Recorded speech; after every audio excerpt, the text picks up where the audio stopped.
Hola, Corina Salazar les habla. El día de hoy vamos a tratar un tema súper interesante con la licenciada Natacha Pinto, neuropsicólogo, como es la depresión. Es para todos ustedes de gran importancia el conocimiento del tema y el manejo que nosotros les vamos a dar en esta charla que vamos a tener en conjunto.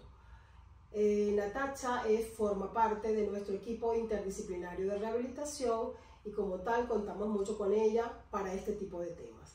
Natacha, ¿qué nos puedes decir en principio y de manera general acerca de la depresión?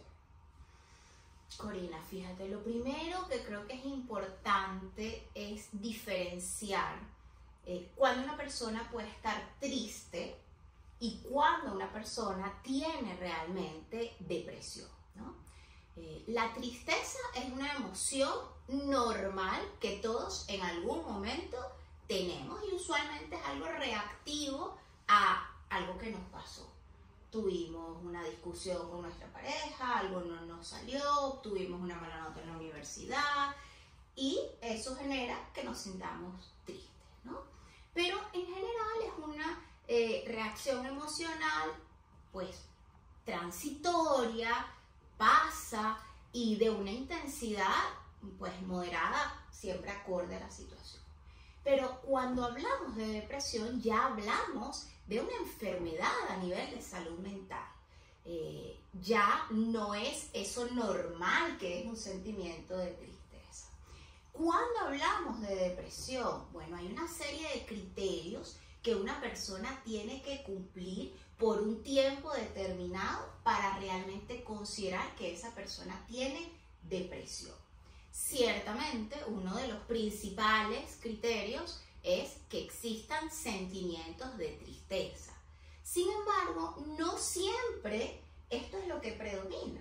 Pueden predominar otros de los síntomas de la depresión, como puede ser la irritabilidad, lo que llamamos anedonia, que es cuando las personas dejan de sentir placer por hacer actividades que solían disfrutar, hipobulia, que es falta de energía, falta de ganas, de motivación, problemas respecto al sueño, y esto puede ser desde insomnio hasta más bien somnolencia y los pacientes que duermen mucho durante el día, enlentecimiento a nivel motor, falta de apetito, o algunos pacientes incrementan, sienten más hambre, tienen más apetito.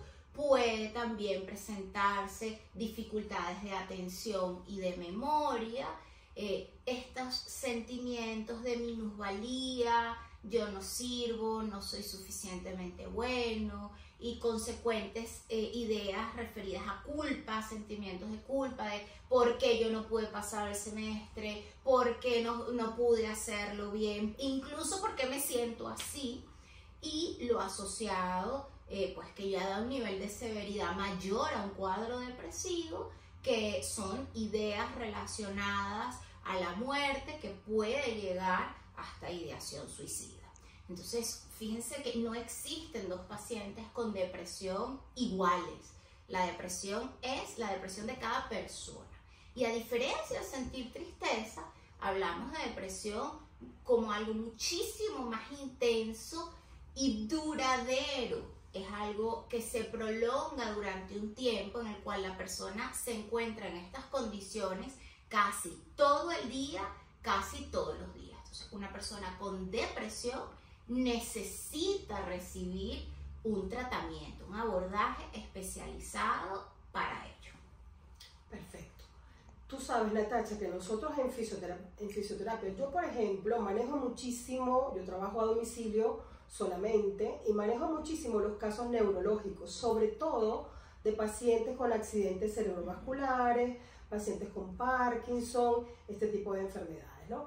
Los pacientes con accidentes cerebrovasculares nos podemos encontrar que post evento cerebral podemos encontrar estos pacientes que pueden ser depresivos o agresivos o ansiosos, y por supuesto que eso es algo que nos dificulta a nosotros como fisioterapeutas llevar a cabo el proceso de rehabilitación. Me encantaría muchísimo que abordáramos ese tema de una forma general, por supuesto, en los cuales tú nos puedes dar a los fisioterapeutas, a los rehabilitadores, incluso a cualquier especialista de la salud, alguna recomendación de cómo deberíamos manejar a estos pacientes. Por supuesto que son pacientes que deben estar medicados después de una evaluación y después de un diagnóstico, pero cómo podemos nosotros abordar este tipo de pacientes para tratarlos y llevar a cabo nuestra labor de la manera más eficaz, por el bien del paciente. Claro. Bueno, creo que lo principal es saber, entender que en este tipo de pacientes que tú mencionas, muchas veces estos síntomas afectivos, como puede ser efectivamente síntomas depresivos, síntomas de ansiedad, irritabilidad, incluso conductas agresivas, pueden estar generadas por la lesión en sí misma en determinadas áreas del cerebro, ¿no? Esto va a depender si fue, por ejemplo, es una lesión de origen vascular, bueno, dónde sucedió ese ictus, la extensión, si es, por ejemplo, una persona que tiene alguna enfermedad neurodegenerativa, cuál, en qué estadio está, y poder estar al tanto que si bien el origen de esto puede ser en sí mismo la lesión orgánica en el cerebro, también puede haber en parte un componente reactivo. Por ejemplo, esa persona que se encuentra que hasta que tuvo el ictus manejaba, era independiente y el día después ya no puede hacer esto. Eso puede generar una reacción de duelo que, si se complica, puede llegar a una depresión. Entonces yo creo que tener esto claro sin duda es lo primero. Y luego es, bueno, ¿qué podemos hacer en pro de ayudar a ese paciente y de ayudar a estos especialistas como por ejemplo los fisioterapeutas a poder hacer su labor, su trabajo con el paciente? En muchos casos lo que tú dices es absolutamente cierto y este paciente debe ser manejado farmacológicamente, bien sea por su neurólogo o por su psiquiatra, y muchas veces con la medicación estos síntomas mejoran significativamente. Luego está sensibilizarnos ante algunos pacientes que pueden tener la necesidad de contar con un espacio para hablar de lo que les está pasando.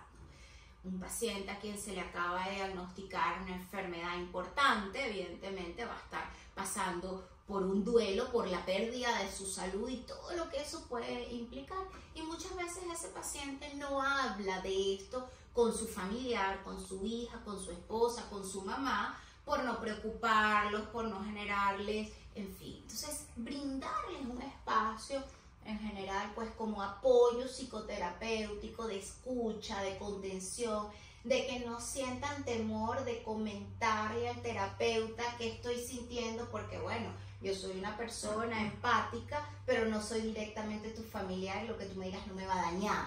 Que esa persona pueda contar con ese espacio